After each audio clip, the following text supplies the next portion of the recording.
Hello, this is Gary Simon of GarySimon.net and DesignCourse.com, and today we're going to design this logo right here. And to those of you who are new to Illustrator or design in general, this will look like it's kind of complex, but it's actually extremely simple to do. So I'll show you how it's done. So I'm using Adobe Illustrator CS6, and I'm going to go to File, New, Width and height 850 by 600 points. And you can use whatever fits your screen well. I'm going to hit OK. First thing we're going to do is create a sphere, so left click, drag out, and select the ellipse tool. And for the stroke, we're going to remove that, so we'll just put 0. And for the foreground color, we'll just select red for now. Hold Shift and the Alt key together, and then left click and drag out. Now we're going to duplicate this layer and hit Control C and Control F to duplicate it. As you can see, we have two paths here now. And we're going to change the foreground color to this top one to white, so select the eyedropper tool and click the background. Then select the Move tool, and we will hold Shift to scale down just a little bit. And then we will go to Object, Path, Divide Objects Below. Now what that does is the object below gets divided. That's obviously pretty self-explanatory. And let's select this sphere right here and delete it. And now we're going to take this and rotate it just up to right around here. Actually, I'll adjust that a little bit more. Alright, right there is good. And then we're going to take the rectangle tool and draw straight over it, right around there. Now we're going to go to Object, Path, Divide Objects Below. Then we're going to take the top portion that we divided and hit the delete key. So now what I want to do is give this a radial gradient. So we'll select Radial, hit the G key, and adjust it right on the edge to the center point. We'll take the white color picker and we'll select RGB up here in the corner. And we'll also go to File, Document Color Mode, RGB color. And we will change that color to a red/orangish color. And then over here we'll double click on this black one, change to RGB. And that's pretty good for now. We can adjust it later. Actually, I'm going to adjust it real quickly right now by moving this over, left clicking to add a new one, and then just make this one a little bit brighter of a yellow. Alright, so now we're going to take this and we're going to duplicate it by hitting Control C and then Control F. As you can see, we have the new one here, and I'm going to move it over to around the center point of the original, and then I'm going to scale it just a little bit by holding Shift.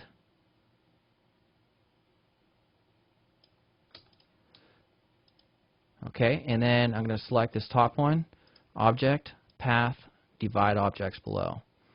So now we have two different paths here. Now we're going to take the one to the left, hit the G key, and drag out from the very upper left-hand corner. So what that does is give us this 3D sort of appearance. Now I'm going to take the magnifying glass and zoom up. And sometimes when you divide objects, you get a very, very faint sort of white area. And so what you can do is take the object beneath, which is right here, is the very first one, take this anchor point and just move it up a notch or two with your arrow keys, and that gets rid of that annoyance. Alright, so now what we can do is take both of these paths and group them. So hit Control G and it creates a new group right here. Now I'm going to take this right here, this group, and duplicate it. Control C, Control F. We'll select the bottom one.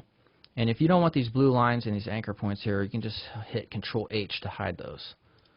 Alright, so we're taking the bottom one, and I'm going to hold, actually I'm going to use the right arrow key on my keyboard and just move it over to right around there. Okay, and I'm going to change the color here of this, and I'll do that by going to Edit Colors, and then I can go to Adjust Color Balance, and this will allow us to experiment with the hue of this object. So what we can do is go to Preview, and we can start playing around with these red, green, and blue pickers. You can use whatever color you want.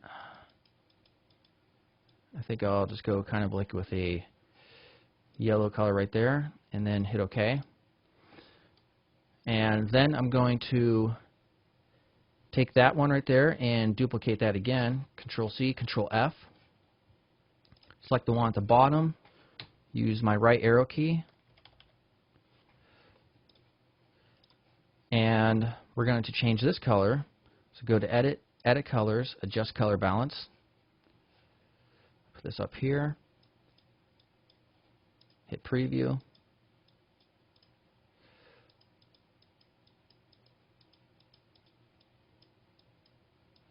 All right, I think that color is pretty good right there. And hit OK. So now we have these. I actually don't want the end points right here. I kind of want it to end behind this red arc right there. So what I'll do is zoom up just a little bit with the magnifying tool. And I'm going to take the pen tool and click right around here. I'll hit Control H to view what I'm working with. And then left click and drag out right there, and just go all the way around and end up right there at the original point. Now hit Control 1 to go back to 100% view, and I'm going to select this blob that I just created along with these two layer groups. Then I'm going to just move them down and away from that original one. Select this, go to Object, Path, Divide Objects Below. Then I can take the Direct Selection tool and just hit the Delete key. So now I can take these both and move them back up here.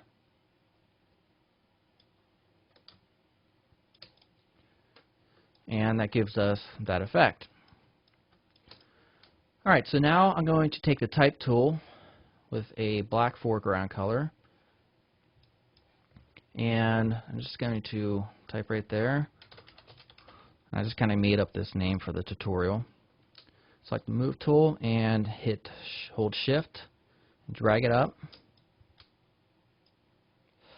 And I'm going to change to a font that I have that I like called Trade Gothic.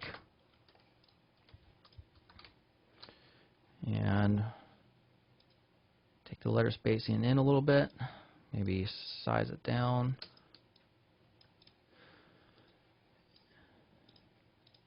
Actually, in the original, I had it placed over here.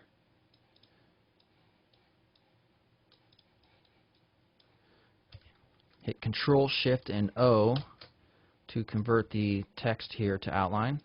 And that is basically it. Now, sometimes if you're designing a logo for a client, you always want to show them, a version just with a white background, and also a version with just 100% black and white. But sometimes it's nice to showcase it in a different type of background that they wouldn't expect. So we can go ahead and do that real quick, and I'll show you a cool way to create patterns. And so we'll select these three layer groups, and we'll group them. Actually, first we'll duplicate them, Control C, Control F, and then group them. And we'll put it at the very bottom. So now let's move this up, and I'm going to scale it down a lot. Control H so we can actually look at it. Now what we can do is go to Object, Pattern, make. Hit OK.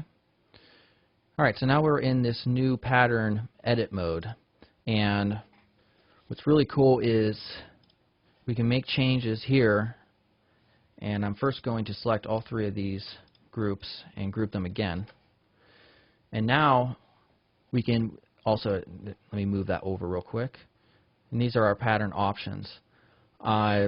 We can play with these a lot. Let's see here, grid we can change to brick by row. You can see it kind of staggers them, and I can actually scale this down, and you can see they're not so close to each other anymore. And we can also change the width here and the height so that they're spaced out even more. I mean, just, how about 120? And then over here for copies, let's do 9 by 9. And then we can go to edit colors, adjust color balance, and actually I'm going to hit cancel. I want to go to edit colors, saturate. Hit preview. And I don't want it completely desaturated, but just a tad bit. So negative 90%. I'll hit OK. So now we can hit done. And you can see that whole area goes completely away. So what we can do is create a rectangle over this entire area. We'll move it to the bottom. And this is our new pattern that we just created. If we select that, that gives us the pattern. Now it's still a little bit too, it sticks out too much, so I'll go to transparency and take it down to around 30%. Then we can also lock this so we can't select it. And then further, we can, actually I'm going to take that and duplicate it, Control C, Control F.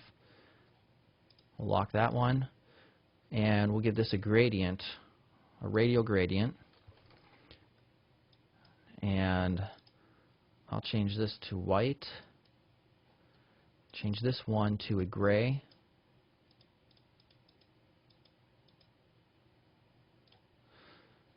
and let's see here, maybe increase this a little bit. And there you go. That is the logo design. Obviously you can see it's very easy to create something that actually looks like it was potentially complex to make. So I hope you enjoyed the tutorial. Check out designcourse.com, and that is all. Thanks.